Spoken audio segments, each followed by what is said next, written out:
So today, let's take a look at leadership through the eyes of someone who's been right in the thick of it, former British Prime Minister Theresa May.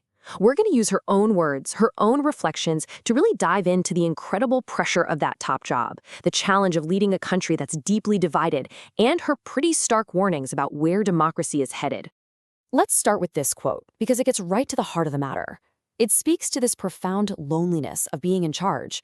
You know, when you're at the very top, the weight of what you know, the secrets you have to keep, well, that's all on you. It really sets the stage for understanding the personal price you pay for holding that kind of power. And that weight, that burden, it's constant. It's 24/7. You can never really, truly switch off because you just never know when that one critical phone call is going to come through. Almost every single day brings these incredibly tough moments that need every bit of your attention. It's a state of always being on alert. So how did she even get there? Well, May describes her own journey to power as being pretty different from a lot of her colleagues. For her, it wasn't about all the schmoothing in bars or joining the right social clubs. No.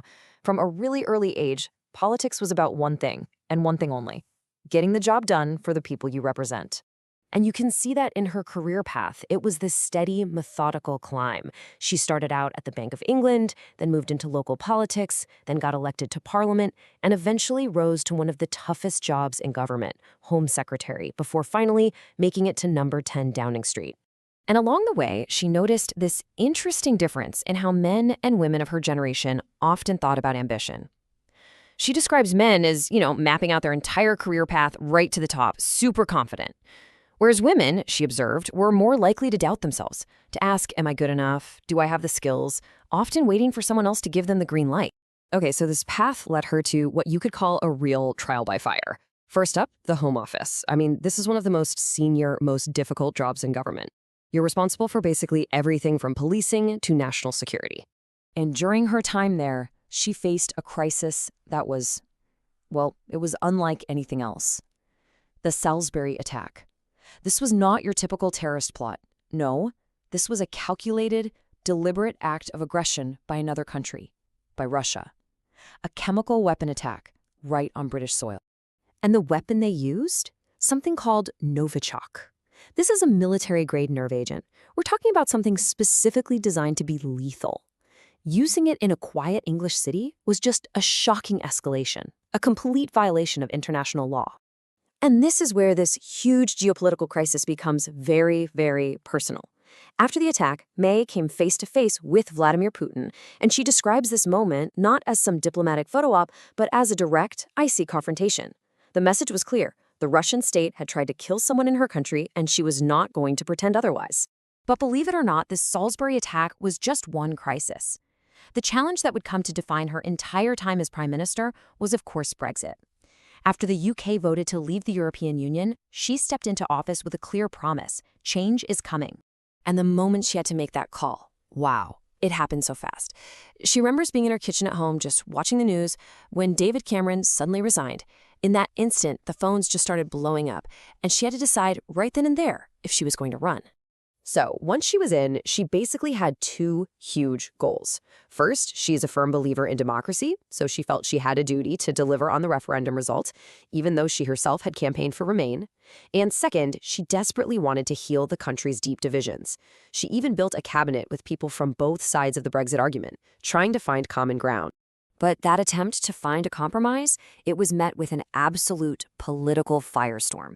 The media, her political opponents, they were constantly questioning how long she'd last, creating this non-stop atmosphere of crisis. Day after day, the questions got sharper, more direct. This wasn't just political reporting anymore. It felt like a constant attack on her authority, all while she was trying to handle the most complicated negotiation in modern British history. And in the end, that relentless pressure, combined with the massive splits in her own party and in Parliament, just led to total gridlock. Her Brexit deal, which was a compromise designed to try and give both sides something, couldn't get passed, and her leadership just became impossible to sustain. And so she resigned. She saw that for the deadlock to break, something had to give, and that something was her. But in her final speech, she didn't come out swinging. She reflected on her time in office, not with bitterness, but with what she called enormous and enduring gratitude. So this is where we zoom out a bit. We move beyond her own personal story to her bigger diagnosis of what's happening to politics in the 21st century. She basically argues that the challenges she faced are just symptoms of a much larger global shift. And a huge piece of this puzzle, the fact that public trust has absolutely collapsed.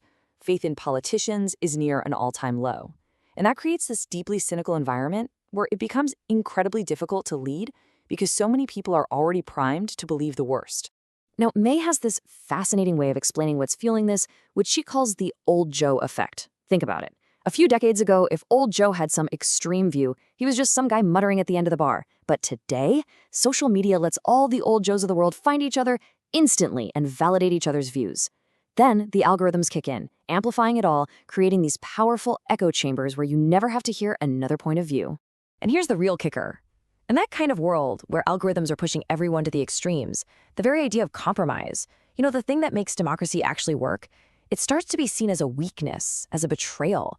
To her, that's a fundamentally dangerous misunderstanding of what politics is even for. So her final warning is really a global one. The danger of all this polarization is that we start to drift away from cooperation, from working together, and instead we enter an era defined by strongmen, leaders who rule by pure force and absolute certainty, not by building consensus and finding a middle ground. Which leaves all of us with this huge, critical question. Theresa May's experience really forces us to ask, are the political skills that we used to value, like finding common ground, mediating, compromising, are they even possible anymore? In a world that seems to demand black and white answers for everything, what on earth is the future of leadership?